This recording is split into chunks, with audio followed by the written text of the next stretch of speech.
తొర్రమన్నది మామ తెచ్చిన మల్లె పూలు మూడన్నది అత తెచ్చిన చీర కట్టనన్నది బోడి చేత కొట్టి కాయ తిన్నదన్నది.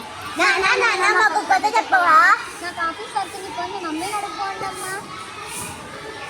అమ్మ అమ్మ మాకు కథ చెప్పవా? పోయి మీ నాన్నని అడగండి అమ్మా. నాన్న అడిగింటే వర్క్ అన్నాడమ్మా. నాకు తెలుసు, ఎప్పుడు ఇంతే, సీఎం కూడా ఇంత బిజీగా ఉండడు. నాకు వంటింట్లో చాలా పని ఉందమ్మా. పోయి మీ నాన్నమ్మని అడగండి తల్లి. వీళ్ళు ఎప్పుడు ఇంతే, కథలు చెప్పరు, పాటలు పాడు, ఎప్పుడు పనుంది అని తప్పించుకుంటారు. మనం నిన్నట్లాగే నానమ్మని అడుగుదాం. చెప్పవా?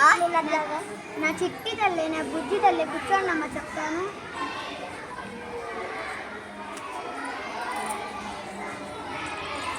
అయ్యో, ఉప్మా చెడిపోయింది. ఏంటి చెడిపోయిన వాసన వస్తుంది? నిన్నటి ఉప్మా చెడిపోయిందండి. అంత ఎక్కువ ఎందుకు చేశానే? మీరు తిని బలుస్తారని చేశాను. దీని పేరు పద్మావతి, ఎక్కలేని కోపం. దీన్ని చూడగానే నా మధ్య అయిపోయింది పెద్ద కోతి. చాలా పని పగులుతుంది మీ మూతి. అబ్బో సరేలే, పోయి పడేపో. అయినా పడేయడం ఎందుకు? మా ఇంట్లో ఒక ముసలావిడ ఉంది కదా, దానికి ఇచ్చేస్తే పోలా? అత్తయ్యా, ఓ అత్తయ్య, తీసుకోండి మీ ఉప్మా. అయ్యో ప్రభా, తినలేనమ్మా, చెడిపోయింది. లేకపోతే మీకు స్పెషల్గా జీడిపప్పులు వేసి వేడిగా తెమ్మంటావా ఏంటి? అయినా ఈ వయసులో అంతంత తిని ఒలింపిక్స్ వెళ్ళి వెయిట్ లిఫ్టింగ్ చేయాలా ఏంటి? అయినా పెట్టిందే తినలేకపోతే ఒక మూలలు పడి ఉంది. చిచ్చి, సిగ్గు లేకపోతే. నేను ఇంట్లో ఉండలేనండి. ఎందుకే? నేను ఇంట్లో చాకిరి మొత్తం చేయాలండి. మీరేమో ఆఫీస్కి వెళ్తారు, పిల్లలేమో స్కూల్కి వెళ్తారు. నేను ఒకటే ఆ ముసలావిడికి సేవలు చేసి పెట్టాలి.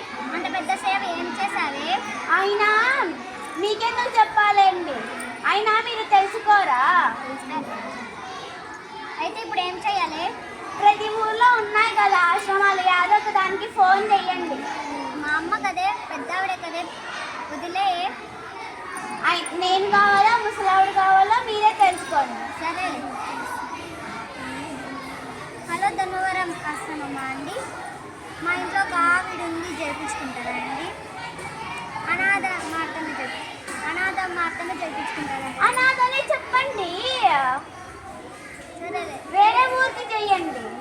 హలో, అనంతపూర్ ఆశ్రమమ్మా అండి? ఈ వీధిలో ఒక ముసలావిడ ఉంది, చేయించుకుంటారండి? మా అమ్మ కాదు, రేపు చేయించుకుంటానండి. ఈ రోజనే చెప్పండి, ఏం చెప్పాలో చేతి కాదు. చిచ్చి. డాడీ ఏంటి మాట్లాడుతున్నావు? మీకెందుకే, పోయి చదువుకోపోండి. అమ్మ నీకేం తెలియదు, కాసేపు ఆగు. నువ్వు చెప్పు డాడీ. మీ నాన్నమ్మని ఆశ్రమంలో చేపిస్తున్నామమ్మా. అయితే ఆ ఫోన్ నెంబర్ మాకు కూడా ఇవ్వు డాడీ. ఎందుకే? రేపొద్దున మిమ్మల్ని కూడా ముసలాళ్ళు అయినప్పుడు అక్కడే వదిలేస్తాం డాడీ. చూడండి, ఆ ముసలావిడి గారాబంతో వీళ్ళిద్దరు ఎట్లా తయారయ్యారో. అమ్మ నిన్ను కాసేపు ఆగమన్నామా? నువ్వు చెప్పు డాడీ. ఇప్పుడు పాచిపోయిన ఉప్మా నాన్నమ్మకు పెట్టింది, అదేందో నువ్వు తినచ్చు కదా, లేకపోతే నాన్నకు పెట్టచ్చు కదా, లేకపోతే మాకు పెట్టచ్చు కదా. అయినా నాన్నమ్మ ఎందుకు అమ్మ నీకు అంత కోపం? ఆయన డాడీ మీకు తెలియజేమైంది? చిన్నప్పుడు మమ్మల్ని ఎంత బాగా చూసుకున్నావో నాన్నమ్మ కూడా వెళ్ళి అంతే బాగా నీళ్లు పోసి అన్నం పెట్టి స్కూల్కి పంపించింది. అలాంటమ్మని నువ్వు పంపిస్తావా డాడీ? అయినా మీకు అన్నమ్మకు నాన్నమ్మే ఇష్టం. ఎందుకంటే మీరు కథలు చెప్పారు, పాటలు పాడు. రోజు మాకు నాన్నమ్మ కథలు చెప్తుంది, పాటలు పాడుతుంది. అందుకే మాకు నాన్నమ్మ అంటేనే ఇష్టం. నాన్నమ్మ వెళ్ళిపోతే మేము ఎలా ఆడుకుండేది, ఎవరు మాకు కథలు చెప్తారో, పాటలు పాడతారు. నాన్నమ్మ వెళ్ళిపోతే నాన్నమ్మతో మమ్మల్ని కూడా పంపించేయాలి. అంతంత పెద్ద మాటలు ఎందుకులే అమ్మా.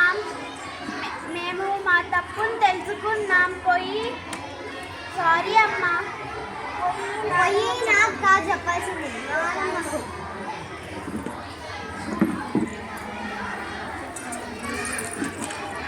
సారీ అత్తయ్య. సారీ అమ్మా.